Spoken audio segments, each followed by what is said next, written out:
নমস্কার বন্ধুরা, সুস্মিতার গল্পের আসরে আপনাদের স্বাগত। আশা করি আপনারা সকলেই ভালো আছেন। আমি আজকে পড়ে শোনাচ্ছি শ্রী নারায়ণ গঙ্গোপাধ্যায়ের লেখা একটি ছোট গল্প, টোপ। বন্ধুরা, গল্পটা যদি ভালো লাগে প্লিজ প্লিজ প্লিজ চ্যানেলটাকে সাবস্ক্রাইব করতে ভুলবেন না, গল্পটাতে একটা লাইক অবশ্যই করতে ভুলবেন না। তো চলুন শুরু করি আজকের গল্প, টোপ। লেখক নারায়ণ গঙ্গোপাধ্যায়। সকালে একটা পার্সেল এসে পৌঁছেছে। খুলে দেখি একজোড়া জুতো। না, শত্রুপক্ষের কাজ নয়। একজোড়া পুরনো ছেঁড়া জুতো পাঠিয়ে আমার সঙ্গে রসিকতা করার চেষ্টাও করেনি কেউ।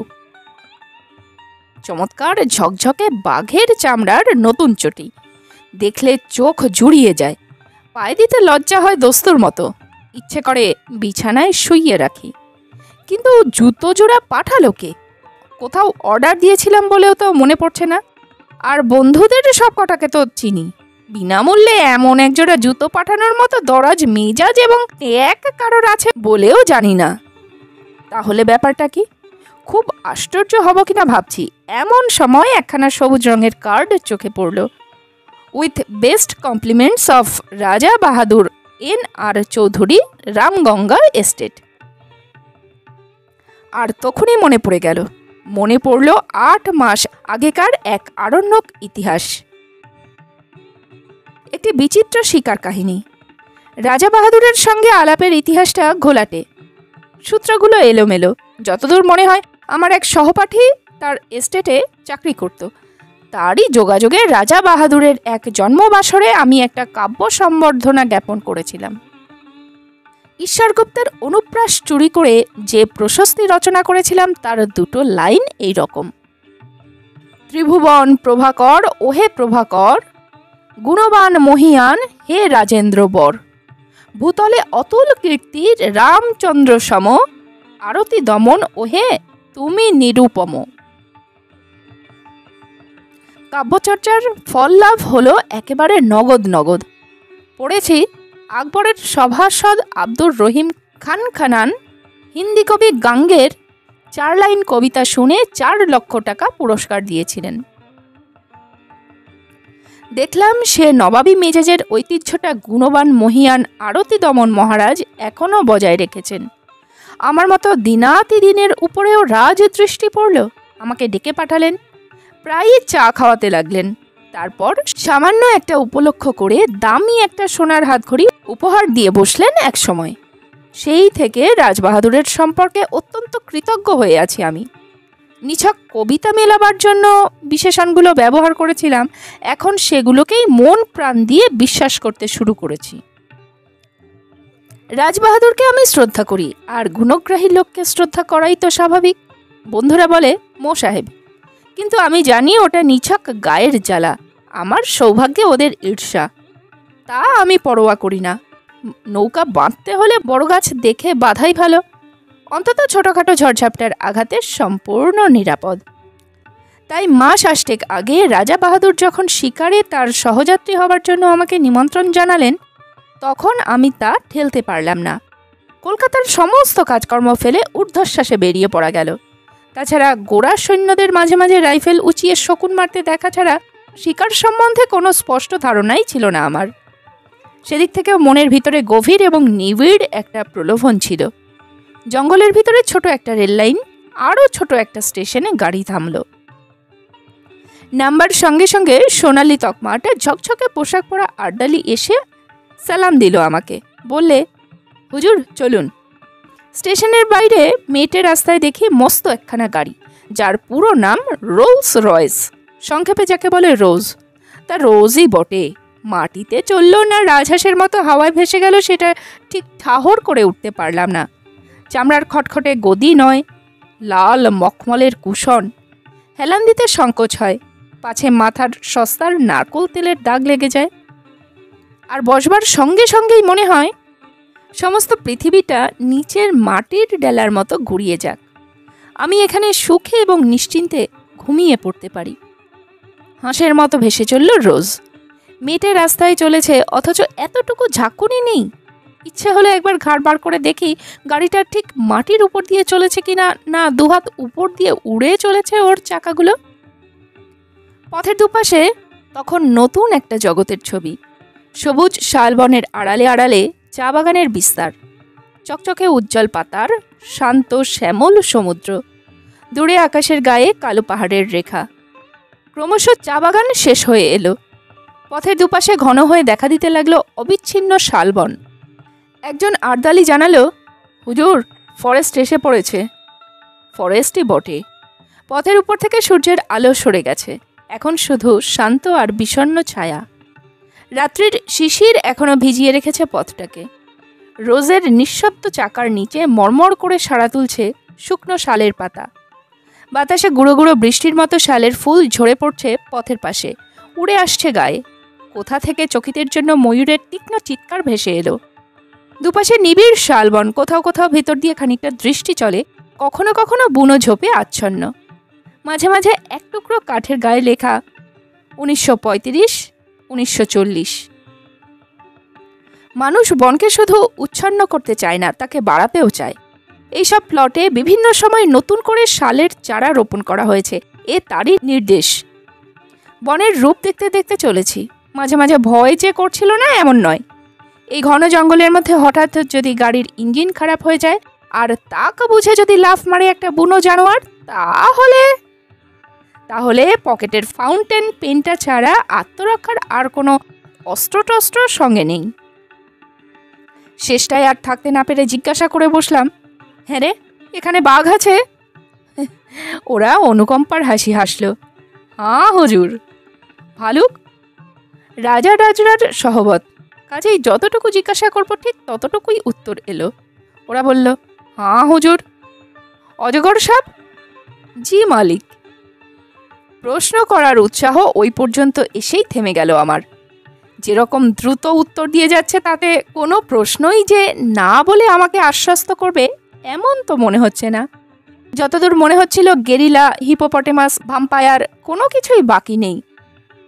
এখানে জুলু কিংবা ফিলিপিনেরাও বিষাক্ত বুমেরাং বাগিয়ে আছে কিনা এবং মানুষ পেলে তারা বেগুন পোড়া করে খেতে ভালোবাসে কিনা, এ জাতীয় একটা কুটিল জিজ্ঞাসাও আমার মনে জেগে উঠেছে ততক্ষণে। কিন্তু নিজেকে সামলে নিলাম। খানিকটা আসতেই গাড়িটা ঘসঘস করে ব্রেক কষল একটা। আমি প্রায় আর্তনাদ করে উঠলাম, কিরে, বাঘ নাকি? আর্দালিরা মুচকি হাসল। না হুজুর, এসে গেছি।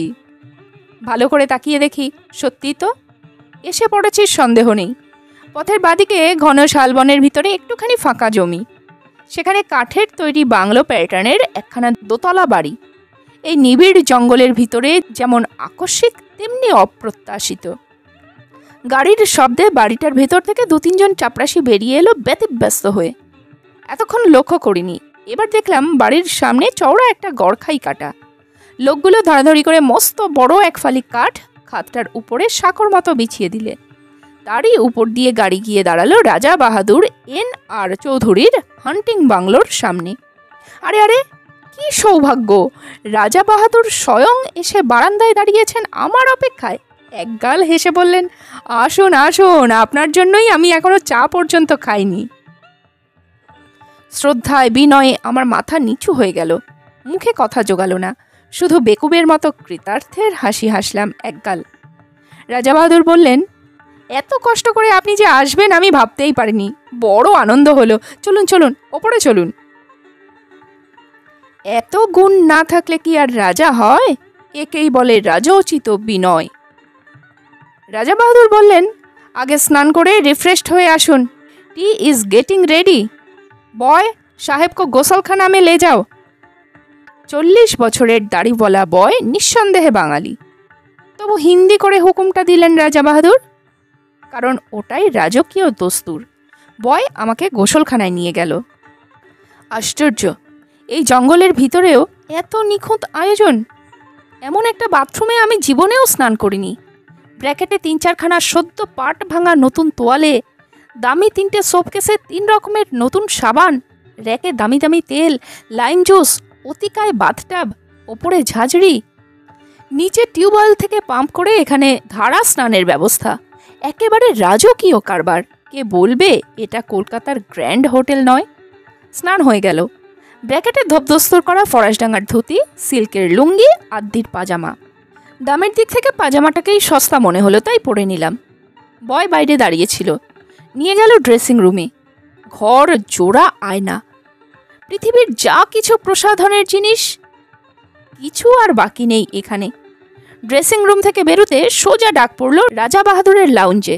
রাজা বাহাদুর একখানা চেয়ারে চিত হয়ে শুয়ে ম্যানিলা চুরুট খাচ্ছিলেন। বললেন, আসুন, চা তৈরি। চায়ের বর্ণনা না করাই ভালো।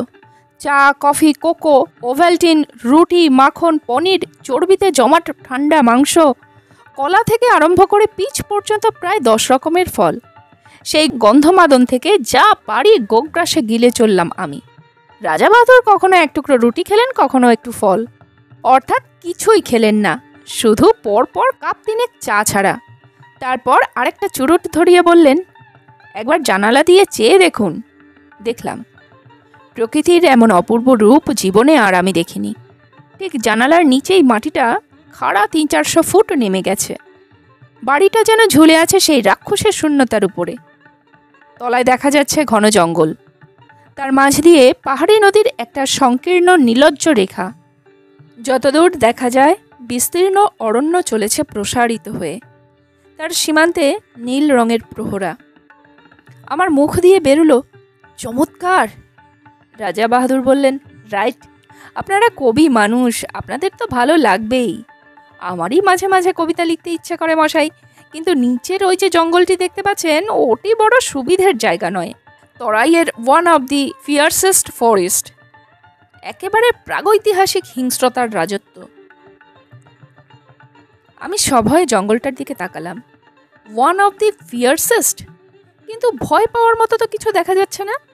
400 ফুট নিচে ওই অতিকায় জঙ্গলটাকে একটা নিরবিচ্ছিন্ন বেটে গাছের ঝোপ বলে মনে হচ্ছে। নদীর রেখাটাকে দেখাচ্ছে উজ্জ্বল একখানা পাতার মতো, আশ্চর্য সবুজ, আশ্চর্য সুন্দর।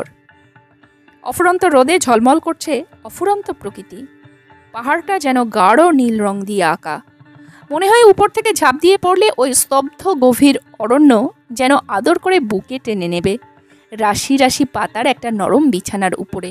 অথচ আমি বললাম, ওখানেই শিকার করবে নাকি? খেপেছেন, নামবো কি করে? দেখছেন তো পিছনে 400 ফুট খাড়া পাহাড়, আজ পর্যন্ত ওখানে কোনো শিকারী বন্দুক নিয়ে পৌঁছয়নি। তবে হ্যাঁ, ঠিক শিকার করি না বটে, আমি মাঝে মাঝে মাছ ধরি ওখান থেকে। মাছ ধরেন? আমি হাঁ করলাম। মাছ ধরেন কিরকম? ওই নদী থেকে নাকি? সেটা ক্রমশ প্রকাশ্য, দরকার হলে পরে দেখতে পাবেন। রাজা বাহাদুর রহস্যময়ভাবে মুখ টিপে হাসলেন। আপাতত শিকারের আয়োজন করা যাক, কিছু না জুটলে মাছের চেষ্টাই করা যাবে। তবে ভালো টোপ ছাড়া আমার পছন্দ হয় না, আর তাতে অনেক হাঙ্গামা। কিছু বুঝতে পারছি না। রাজা বাহাদুর জবাব দিলেন না, শুধু হাসলেন। তারপর ম্যানিলা চুরুটের খানিকটা সুগন্ধি ধোয়া ছেড়ে বললেন, আপনি রাইফেল ছুটতে জানেন? বুঝলাম কথাটি চাপা দিতে চাইছেন। সঙ্গে সঙ্গে জিহ্বাকে দমন করে ফেললাম। এরপরে আর কিছু জিজ্ঞাসা করাটা সঙ্গত হবে না, শোভনও নয়, সেটা কোর্ট ম্যানারের বিরোধী। রাজা বাহাদুর আবার বললেন, রাইফেল ছুটতে পারেন? বললাম, ছোটবেলায় এয়ার গান ছুঁড়েছি। রাজা বাহাদুর হেসে উঠলেন, তা বটে, আপনারা কবি মানুষ, ও সব অস্ত্রশস্ত্রের ব্যাপার আপনাদের মানায় না। আমি অবশ্য 12 বছর বয়সেই রাইফেল হাতে তুলে নিয়েছিলাম। আপনি চেষ্টা করে দেখুন না, কিছু শক্ত ব্যাপার নয়। উঠে দাঁড়ালেন রাজা বাহাদুর, ঘরের একদিকে এগিয়ে গেলেন। তাকে অনুসরণ করে আমি দেখলাম এ শুধু লাউঞ্জ নয়, রীতিমতো একটা ন্যাচারাল মিউজিয়াম এবং অস্ত্রাগার। খাওয়ার টেবিলেই নিমগ্ন ছিলাম বলে এতক্ষণ দেখতে পাইনি, নইলে এর আগেই চোখ পড়া উচিত ছিল। চারিদিকে সারি সারি নানা আকারের আগ্নেয়াস্ত্র, গোটা চারেক রাইফেল, ছোট বড় নানান রকম চেহারার। একটা হুকের সঙ্গে খাপে আটা একজোড়া রিভলভার ঝুলছে। তারই পাশে ঝুলছে খোলা একখানা লম্বা শেফিল্ডের তলোয়ার। সূর্যের আলোর মতো তার ফলার নিষ্কলঙ্ক রং। মোটা চামড়ার বেল্টের ঝকমকে পেতলের কার্তুজ, রাইফেলের, রিভলভারের। জরির খাপে খানতিনেক নেপালি ভোজালি। আর দেওয়ালের গায়ে হরিণের মাথা, ভালুকের মুখ, নানা রকম চামড়া, বাঘের, সাপের, হরিণের, গোসাপের। একটা টেবিলে অতিকায় হাতির মাথা, দুটো বড় বড় দাঁত এগিয়ে আছে সামনের দিকে। বুঝলাম এরা রাজা বাহাদুরের বীর কীর্তির নিদর্শন। ছোট একটা রাইফেল তুলে নিলেন রাজা বাহাদুর, বললেন, এটা লাইট জিনিস, তবে ভালো রিপিটার, অনায়াসে বড় বড় জানোয়ার ঘায়েল করতে পারে। আমার কাছে অবশ্য সবই সমান, লাইট রিপিটার যা, হাউইট যার কামানো তাই। তবু সৌজন্য রক্ষার জন্য বলতে হলো, বাহ, তবে তো চমৎকার জিনিস। আমার কাছে অবশ্য সবই সমান। রাজা বাহাদুর রাইফেলটা বাড়িয়ে দিলেন আমার দিকে। তাহলে চেষ্টা করুন, লোড করাই আছে, ছুড়ুন ওই জানালা দিয়ে। আমি সভয়ে 3 পা পিছিয়ে গেলাম।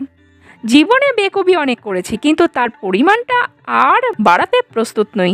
যুদ্ধফেরত এক বন্ধুর মুখে তার রাইফেল ছোড়ার প্রথম অভিজ্ঞতার কথা শুনেছিলাম। পড়ে গিয়ে পা ভেঙে নাকি তাকে 1 মাস বিছানায় শুয়ে থাকতে হয়েছিল। নিজেকে যতদূর জানি আমার ফাড়া শুধু পা ভাঙার ওপর দিয়ে কাটবে বলে মনে হয় না। বললাম, ওটা এখন থাক, পরে হবে না হয়।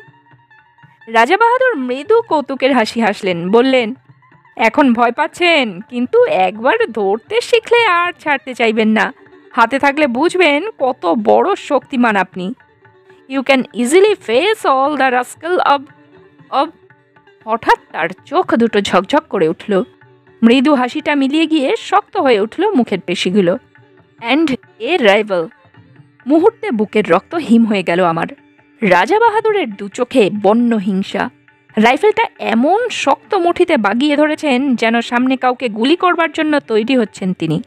উত্তেজনার ঝোঁকে আমাকেই যদি লক্ষ্যভেদ করে বসেন, তাহলে আতঙ্কে দেওয়ালে ঠেস দিয়ে দাঁড়িয়ে গেলাম আমি। কিন্তু ততক্ষণে মেঘ কেটে গেছে। রাজা রাজরার মেজাজ। রাজা বাহাদুর হাসলেন, ওয়েল, পরে আপনাকে তালিম দেওয়া যাবে, সবই তো রয়েছে, যেটা খুশি আপনি ট্রাই করতে পারেন। চলুন এখন বারান্দায় গিয়ে বসা যাক, লেটস হ্যাভ সাম এনার্জি। প্রাতরাশেই প্রায় বিন্ধ্য পর্বত উদারসাৎ করা হয়েছে, আর কি হলে এনার্জি সঞ্চিত হবে বোঝা শক্ত। কিন্তু কথাটা বলেই রাজা বাহাদুর বাইরের বারান্দার দিকে পা বাড়িয়েছেন, সুতরাং আমাকেও পিছু নিতে হলো। বাইরের বারান্দায় বেতের চেয়ার, বেতের টেবিল। এখানে ঢোকবার পরে এমন সব বিচিত্র রকমের আসনে বসেছি যে আমি প্রায় নার্ভাস হয়ে উঠেছি।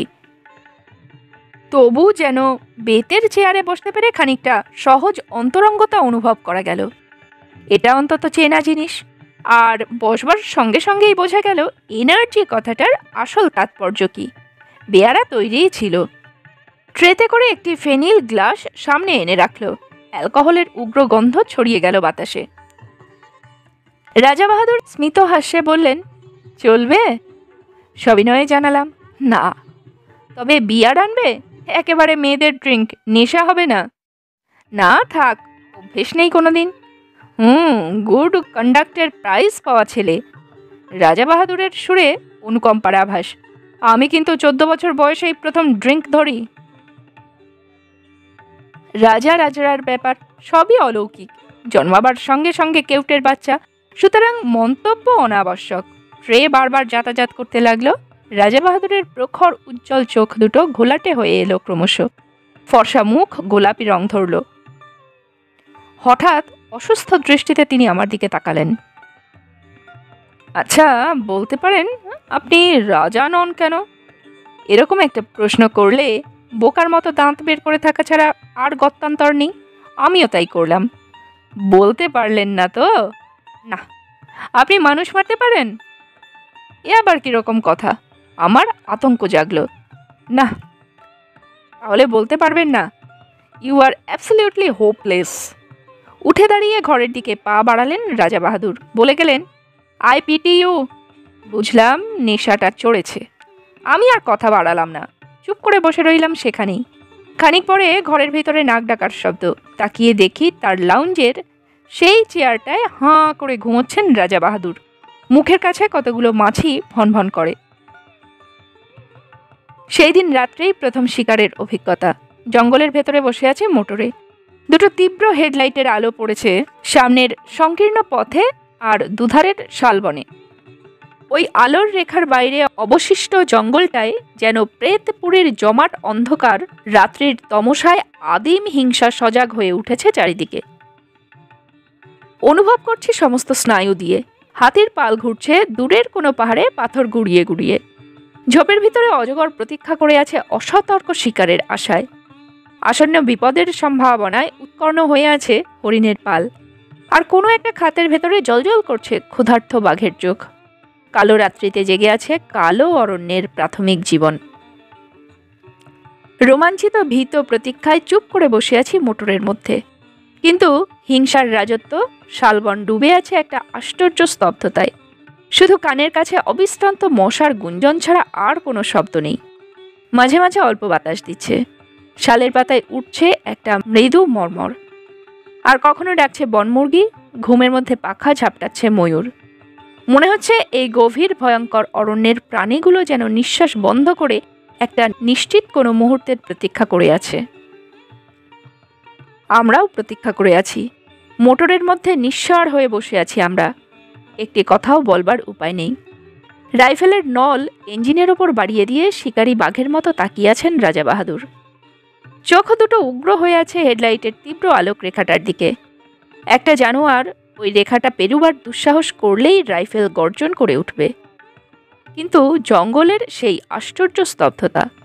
অরণ্য যেন আজ রাত্রে বিশ্রাম করছে। একটি রাত্রের জন্য ক্লান্ত হয়ে জানোয়ারগুলো ঘুমিয়ে পড়েছে খাদের ভেতরে, ঝোপের আড়ালে। কেটে চলেছে মন্থর সময়। রাজা বাহাদুরের হাতে রেডিয়াম ডায়াল ঘড়িটা একটা সবুজ চোখের মতো জ্বলছে। রাত 1:30 পেরিয়ে গেছে। ক্রমশ উসখুস করছেন উৎকীর্ণ রাজা বাহাদুর। না, হোপলেস, আজ আর পাওয়া যাবে না। বহুদূর থেকে একটা তীক্ষ্ণ গম্ভীর শব্দ, হাতির ডাক। ময়ূরের পাখা ঝটপটানি চলছে মাঝে মাঝে। এক ফাঁকে একটা পেঁচা চেঁচিয়ে উঠল। রাত্রি ঘোষণা করে গেল শেয়ালের দল। কিন্তু কোথায় বাঘ, কোথায় ভাল্লুক? অন্ধকার বনের মধ্যে দ্রুত কতগুলো ছুটন্ত খুরের আওয়াজ। পালিয়ে গেল হরিণের দল। কিন্তু কোনো ছায়া পড়ছে না আলোক বৃত্তের ভিতরে। মশার কামড় যেন অসহ্য হয়ে উঠেছে। বৃথাই গেল রাতটা। রাজা বাহাদুরের কণ্ঠস্বরে পৃথিবীর সমস্ত বিরক্তি ভেঙে পড়ল। ডেভিল লাক! সিটের পাশ থেকে একটা ফ্লাক্স তুলে নিয়ে ঢকঢক করে খানিকটা ঢাললেন গলাতে। ছড়িয়ে পড়ল হুইস্কির কটু গন্ধ। Thank heavens! রাজা বাহাদুর হঠাৎ নড়ে চড়ে বসলেন সচকিত হয়ে। নক্ষত্র বেগে হাতটা চলে গেল রাইফেলের ট্রিগারে। শিকার এসে পড়েছে। আমিও দেখলাম বহুদূর থেকে আলোর রেখাটার ভিতরে কি একটা জানোয়ার দাঁড়িয়ে আছে স্থির হয়ে।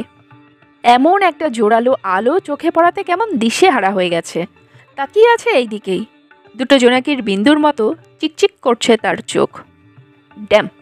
রাইফেল থেকে হাত সরিয়ে নিলেন রাজা বাহাদুর। কিন্তু পর মুহূর্তে চাপা উত্তেজিত গলায় বললেন, থাক, আজ ছুঁচোই মারব। দুম করে রাইফেল গর্জন করে উঠল। কানে তালা ধরে গেল আমার। বারুদের গন্ধে বিস্বাদ হয়ে উঠল নাসারন্ধ্র। অব্যর্থ লক্ষ্য রাজা বাহাদুরের। পড়েছে জানোয়ারটা। ড্রাইভার বলল, তুলে আনবো হুজুর? বিকৃত মুখে রাজা বাহাদুর বললেন, কি হবে, গাড়ি ঘোড়াও। রেডিয়াম ডায়ালের সবুজ আলোয় রাত 3টে। গাড়ি ফিরে চলল হান্টিং বাংলোর দিকে। একটা ম্যানিলা চুরুট ধরিয়ে রাজা বাহাদুর আবার বললেন, জাম। কিন্তু কি আশ্চর্য, জঙ্গল যেন রসিকতা শুরু করেছে আমাদের সঙ্গে। দিনের বেলাতে অনেক চেষ্টা করেও দুটো বন মুরগি ছাড়া আর কিচ্ছু পাওয়া গেল না। এমনকি একটা হরিণ পর্যন্ত নয়। নাইট শুটিংয়ের সেই অবস্থা। পরপর 3 রাত্রি জঙ্গলের নানা জায়গায় গাড়ি থামিয়ে চেষ্টা করা হলো, কিন্তু নগদ লাভ যা ঘটল তা অমানসিক মশার কামড়। জঙ্গলের হিংস্র জন্তুর সাক্ষাৎ মিলল না বটে, কিন্তু মশাগুলো চিনতে পারা গেল। এমন সাংঘাতিক মশা যে পৃথিবীর কোথাও থাকতে পারে এতদিন এ ধারণা ছিল না আমার। তবে মশার কামড়ের ক্ষতিপূরণ চলতে লাগলো গন্ধমাদন উজাড় করে। সত্যি বলতে কি, শিকার করতে না পারলেও মনের দিক থেকে বিন্দুমাত্র ক্ষোভ ছিল না আমার। জঙ্গলের ভেতরে এমন রাজসূয় যজ্ঞের আয়োজন কল্পনার বাইরে। জীবনে এমন দামি খাবার কোনোদিন মুখে তুলিনি, এমন চমৎকার বাথরুমে স্নান করিনি কখনো। এত পুরো জাজিমের বিছানায় শুয়ে অস্বস্তিতে প্রথম দিন ঘুমোতেই পারিনি আমি। নিবিড় জঙ্গলের নেপথ্যে গ্র্যান্ড হোটেলের স্বাচ্ছন্দ্যে দিন কাটাচ্ছি। শিকার না হলেও কোনোমাত্র ক্ষতি নেই আমার। প্রত্যেক দিনই লাউঞ্জে চা খেতে খেতে 400 ফুট নিচেকার ঘন জঙ্গলটার দিকে চোখ পড়ে। সকালের আলোয় উদ্ভাসিত শ্যামলতা দিগন্ত বিস্তীর্ণ হয়ে আছে অপরূপ প্রসন্নতায়। One of the fiercest forest. বিশ্বাস হয় না। তাকিয়ে তাকিয়ে দেখি বাতাসে আকার অবয়বহীন পত্রাবরণ সবুজ সমুদ্রের মতো দুলছে, চক্র দিচ্ছে পাখির দল। এখান থেকে মৌমাছির মতো দেখা যায় পাখিগুলোকে। জানালার ঠিক নিচে ইস্পাতের ফালার মতো পাহাড়ি নদীটার নীলিমজ্জ্বল রেখা। দুটো একটা নুড়ি ঝকমক করছে মণিখণ্ডের মতো, বেশ লাগে। তারপরেই চমক ভাঙে আমার। তাকিয়ে দেখি ঠোঁটের কোণে ম্যানিলা চুরুট পুড়ছে। অস্থির চঞ্চল পায়ে রাজা বাহাদুর ঘরের ভেতরে পাইচারি করছেন। চোখে মুখে একটা চাপা আক্রোশ, ঠোঁট দুটোই নিষ্ঠুর কঠিনতা। কখনো একটা রাইফেল তুলে নিয়ে বিরক্তি ভরে নামিয়ে রাখেন, কখনো ভোজালি তুলে নিয়ে হাতের ওপরে ফালাটা পরীক্ষা করেন সেটার ধার। আবার কখনো বা জানালার সামনে খানিকক্ষণ স্থির দৃষ্টিতে তাকিয়ে থাকেন নিচের জঙ্গলটার দিকে। আজ 3 দিন থেকে উল্লেখযোগ্য একটা কিছুর শিকার করতে পারেননি। ক্ষোভে তার দাঁতগুলো কড়মড় করতে থাকে। তারপরেই বেরিয়ে যান এনার্জি সংগ্রহের চেষ্টায়। বাইরের বারান্দায় গিয়ে হাঁক দেন, পেগ।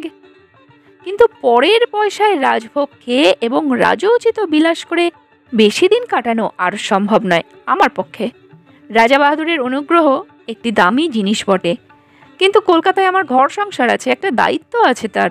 সুতরাং 4র্থ দিন সকালে কথাটা আমাকে পারতেই হলো। বললাম, এবার আমাকে বিদায় দিন তাহলে। রাজা বাহাদুর সবে 4র্থ পেগে চুমুক দিয়েছেন তখন। তেমনি অসুস্থ আর রক্তাভ চোখে আমার দিকে তাকালেন। বললেন, আপনি যেতে চান? হ্যাঁ, কাজকর্ম রয়েছে, কিন্তু আমার শিকার তো আপনাকে দেখাতে পারলাম না। সে না হয় আরেকবার দেখা হবে। চাপা ঠোঁটের ভেতরে একটা গম্ভীর আওয়াজ করলেন রাজা বাহাদুর। আপনি ভাবছেন আমার ওই রাইফেলগুলো দেওয়ালের ওই সব শিকারের নমুনা, ওগুলো সব ফার্স। আমি সন্ত্রস্ত হয়ে বললাম, না না, তা কেন ভাবতে যাব? শিকার তো খানিকটা অদৃষ্টের ব্যাপার। অদৃষ্টকেও বদলানো চলে। রাজা বাহাদুর উঠে পড়লেন। আমার সঙ্গে আসুন। দুজনে বেরিয়ে এলাম।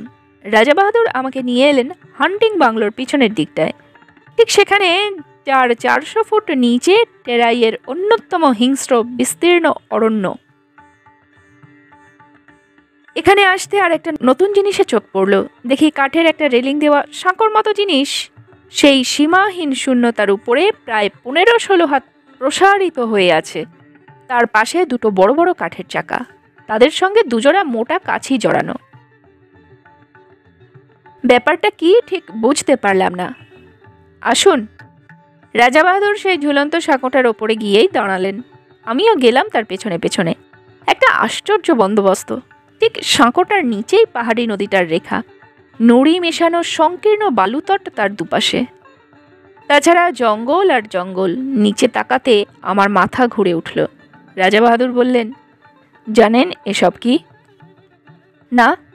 আমার মাছ ধরবার বন্দোবস্ত। এর কাজ খুব গোপনে, নানা হাঙ্গামা আছে, কিন্তু অব্যর্থ। ঠিক বুঝতে পারছি না। আজ রাত্রেই বুঝতে পারবেন। শিকার দেখাতে আপনাকে এখানে ডেকেছি। নতুন একটা শিকার দেখাবো, কিন্তু কোনোদিন এর কথা কারোর কাছে প্রকাশ করতে পারবেন না। কিছু না বুঝেই মাথা নাড়লাম। না। তাহলে আজ রাতটা অবধি থাকুন, কাল সকালেই আপনার গাড়ির ব্যবস্থা করব। রাজা বাহাদুর আবার হান্টিং বাংলোর সম্মুখের দিকে এগোলেন। কাল সকালের পর এমনিতেই আর আপনার এখানে থাকা চলবে না। একটা কাঠের সাঁকো, দুটো কপিকলের মতো জিনিস, মাছ ধরার ব্যবস্থা, কাউকে বলা যাবে না, এবং কাল সকালেই চলে যেতে হবে। সবটা মিলিয়ে যেন রহস্যের একেবারে খাসমহল। আমার কেমন এলোমেলো লাগতে লাগলো সমস্ত, কিন্তু ভালো করে জিজ্ঞাসা করতে পারলাম না। রাজা বাহাদুরকে বেশি প্রশ্ন করতে কেমন অস্বস্তি লাগে আমার, অনধিকার চর্চা মনে হয়। বাংলোর সামনে 3-4টে ছোট ছোট নোংরা ছেলে মেয়ে খেলা করে বেড়াচ্ছে। হিন্দুস্তানি কিপারটার বেওয়ারিশ সম্পত্তি। কিপারটাকে সকালে রাজা বাহাদুর শহরে পাঠিয়েছেন কিছু দরকারি জিনিসপত্র কিনে, কাল সে ফিরবে। বাড়ি বিশ্বাসী আর অনুগত লোক। মাতৃহীন ছেলেমেয়েগুলো সারাদিন হুটোপাটি করে ডাক বাংলোর সামনে। রাজা বাহাদুর বেশ অনুগ্রহের চোখে দেখেন ওদের। দোতলার জানালা থেকে পয়সা, রুটি কিংবা বিস্কুট ছুঁড়ে দেন। নিচে সেগুলো নিয়ে ওরা কুকুরের মতো লোফালুফি করে। রাজা বাহাদুর তাকিয়ে দেখেন সকৌতুকে। আজও ছেলে মেয়েগুলো হুল্লোড় করে তার চারপাশে এসে ঘিরে দাঁড়ালো। বললে, হুজুর সালাম। রাজা বাহাদুর পকেটে হাত দিয়ে কতগুলি পয়সা ছড়িয়ে দিলেন ওদের ভিতরে। হরির লুটের মতো কাড়াকাড়ি পড়ে গেল। বেশ ছেলে মেয়েগুলি, 2 থেকে 8 বছর পর্যন্ত বয়স। আমার ভারী ভালো লাগে ওদের। আরণ্যক জগতের শাল শিশুদের মতো সতেজ আর জীবন্ত প্রকৃতির ভেতর থেকে প্রাণ আহরণ করে যেন ওরা বড় হয়ে উঠছে। সন্ধ্যায় ডিনার টেবিলে বসে আমি বললাম, আজ রাত্রে মাছ ধরবার কথা আছে না আপনার? চোখের কোণা দিয়ে আমার দিকে তাকালেন রাজা বাহাদুর।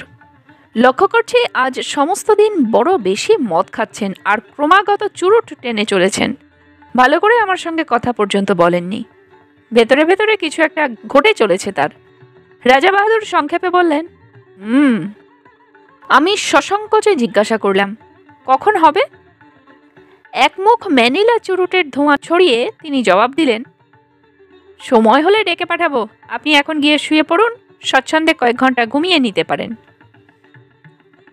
শেষ কথাটা পরিষ্কার আদেশের মতো শোনালো। বুঝলাম আমি বেশিক্ষণ তার সঙ্গে কথা বলি এ তিনি চান না। তাড়াতাড়ি শুয়ে পড়তে বলাটা অতিথিপরায়ণ গৃহস্থের অনুনয় নয়, এটা রাজার নির্দেশ, এবং সে নির্দেশ পালন করতে বিলম্ব না করাই ভালো। কিন্তু অতি নরম জাজিমের বিছানায় শুয়েও ঘুম আসছে না। মাথার ভিতরে আবর্তিত হচ্ছে অসংলগ্ন চিন্তা। মাছ ধরা, কাঠের সাঁকো, কপিকল অত্যন্ত গোপনীয়, অতল রহস্য। তারপর এপাশ ওপাশ করতে করতে কখন যে চৈতন্য আচ্ছন্ন হয়ে এলো তা আমি নিজেও টের পাইনি। মুখের উপর একটা ঝাঁঝালো টর্চের আলো পড়তে আমি ধর্মড়িয়ে উঠে পড়লাম। রাত তখন কটা হবে ঠিক জানি না। আরণ্যক পরিবেশে নির্জনতা আবির্ভূত। বাইরে শুধু তীব্রকণ্ঠ ঝিঝির ডাক। আমার গায়ে বরফের মতো ঠান্ডা একটা হাত পড়েছে কার। সে হাতের স্পর্শে পা থেকে মাথা পর্যন্ত শিউরে গেল আমার। রাজা বাহাদুর বললেন, সময় হয়েছে, চলুন। আমি যেন কি বলতে যাচ্ছিলাম, ঠোঁটে আঙুল দিলেন রাজা বাহাদুর। কোনো কথা নয়, আসুন। এই গভীর রাত্রে এমনি নিঃশব্দ আহ্বান। সবকটা মিলিয়ে রোমাঞ্চকর একটা উপন্যাসের পটভূমি তৈরি হয়েছে যেন। কেমন একটা অস্বস্তি, একটা অনিশ্চিত ভয়ে গা ছমছম করতে লাগলো আমার। মন্ত্রমুগ্ধের মতো রাজা বাহাদুরের পেছনে পেছনে বেরিয়ে এলাম। হান্টিং বাংলোটা অন্ধকার। একটা মৃত্যুর শীতলতা ঢেকে রেখেছে তাকে। একটানা ঝিঝির ডাক, চারিদিকে অরণ্যের কান্নার মতো শব্দ, পত্রমর্মর। গভীর রাত্রিতে জঙ্গলের মধ্যে মোটর থামিয়ে বসে থাকতে আমার ভয় করছিল, আজও ভয় করছে। কিন্তু এ ভয়ের চেহারা আলাদা। এর মধ্যে আর একটা কি যেন ভীষণ মিশে আছে, ঠিক বুঝতে পারছি না, অথচ পাও সরতে চাইছে না আমার। মুখের ওপরে একটা টর্চের আলো। রাজা বাহাদুরের হাতের স্পর্শটা বরফের মতো ঠান্ডা, ঠোঁটে আঙুল দিয়ে নীরবতার সেই দুর্বোধ্য কুটিল সংকেত। টর্চের আলোয় পথ দেখিয়ে রাজা বাহাদুর আমাকে সেই ঝুলন্ত সাঁকোটার কাছে নিয়ে এলেন। দেখি তার উপরে শিকারের আয়োজন। 2খানা চেয়ার পাতা, 2টো তৈরি রাইফেল। একজন বেয়ারা একটা কপিকলের চাকা ঘুরিয়ে কি যেন একটা জিনিস নামিয়ে দিচ্ছে নিচের দিকে। এক মুহূর্তের জন্য রাজা বাহাদুর তার 9 সেলের হান্টিং টর্চটা নিচের দিকে ফ্ল্যাশ করলেন। প্রায় 250 ফুট নিচে সাদা পুটুলির মতো কি একটা জিনিস কপিকলের দড়ির সঙ্গে নেমে যাচ্ছে দ্রুত বেগে। আমি বললাম, ওটা কি রাজা বাহাদুর? মাছের টোপ, কিন্তু এখনো বুঝতে পারছি না। বুঝবেন, একটু পরেই বুঝবেন, এখন চুপ করুন। এবারে স্পষ্ট ধমক দিলেন আমাকে। মুখ দিয়ে ভকভক করে হুইস্কির তীব্র গন্ধ বেরোচ্ছে। রাজা বাহাদুর প্রকৃতস্থ নেই, আর কিছুই বুঝতে পারছি না আমি। আমার মাথার ভেতরে সব যেন গন্ডগোল হয়ে গেছে। একটা দুর্বোধ্য নাটকের নির্বাক স্রষ্টার মতো রাজা বাহাদুরের পাশের চেয়ারটাতে আসন নিলাম আমি। ওদিকে ঘন কালো বনান্তের উপর ভাঙা চাঁদ দেখা দিল।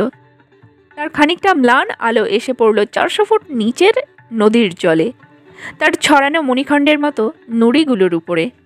আবছাভাবে যেন দেখতে পাচ্ছি কপিকলের দড়ির সঙ্গে বাঁধা সাদা পুটুলিটা অল্প অল্প নড়ছে বালির উপরে।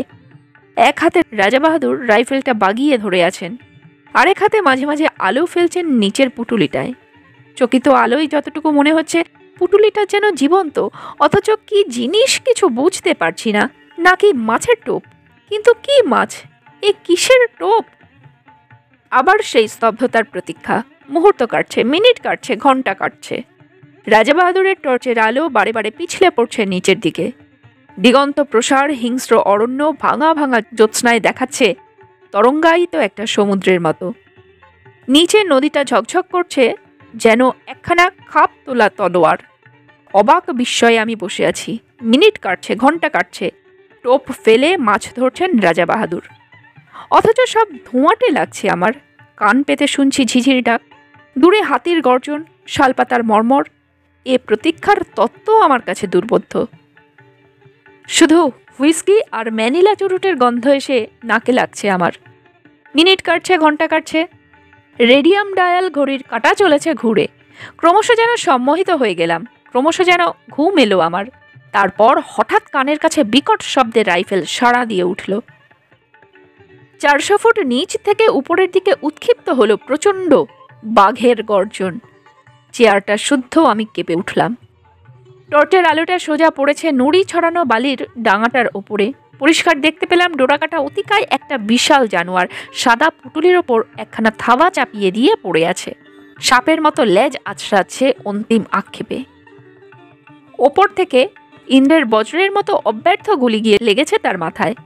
এত ওপর থেকে এত দুর্নিবার মৃত্যু নামবে আশঙ্কা করতে পারিনি। রাজা বাহাদুর সোৎসাহে বললেন, ফতে। এতক্ষণে মাছ ধরবার ব্যাপারটা বুঝতে পেরেছি। সোৎসাহে সোল্লাসে বললাম, মাছ তো ধরলেন, ডাঙায় তুলবেন কেমন করে? ওই কপিকলটা দিয়ে, ওই জন্যই তো ওগুলোর ব্যবস্থা। ব্যাপারটা যেমন বিচিত্র তেমনি উপভোগ্য। আমি রাজা বাহাদুরকে অভিনন্দন করতে যাব, এমন সময়, ঠিক এমন সময় পরিষ্কার শুনতে পেলাম শিশুর গোঙানি, ক্ষীণ অথচ নির্ভুল। কিসের শব্দ? 400 ফুট নিচ থেকে ওই শব্দটা আসছে। হ্যাঁ, কোনো ভুল নেই। মুখের বাঁধন খুলে গেছে, কিন্তু বড় দেরিতে। আমার রক্ত হিম হয়ে গেল, আমার চুল খাড়া হয়ে উঠল। আমি পাগলের মতো চিৎকার করে উঠলাম, রাজা বাহাদুর, কিসের টোপ আপনার? কি দিয়ে আপনি মাছ ধরলেন? চুপ! একটা কালো রাইফেলের নল আমার বুকে ঠেকালেন রাজা বাহাদুর। তারপরেই আমার চারিদিকের পৃথিবীটা পাক খেতে খেতে হাওয়ায় গড়া একটা বুদবুদের মতো শূন্যে মিলিয়ে গেল। রাজা বাহাদুর জাপটে না ধরলে 400 ফুট নিচেই পড়ে যেতাম হয়তো। কিপারের একটা বেওয়ারিশ ছেলে যদি জঙ্গলে হারিয়ে গিয়ে থাকে, তা অস্বাভাবিক নয়।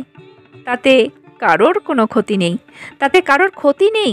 কিন্তু প্রকাণ্ড রয়্যাল বেঙ্গল মেরেছিলেন রাজা বাহাদুর, লোককে ডেকে দেখানোর মতো। তাই 8 মাস পরে এই চমৎকার চটিজোড়া উপহার এসেছে। 8 মাস আগেকার সেই রাত্রি এখন স্বপ্ন হয়ে যাওয়াই ভালো। কিন্তু এই চটিজোড়া অতি মনোরম বাস্তব। পায়ে দিয়ে একবার হেঁটে দেখলাম, যেমন নরম তেমনি আরাম।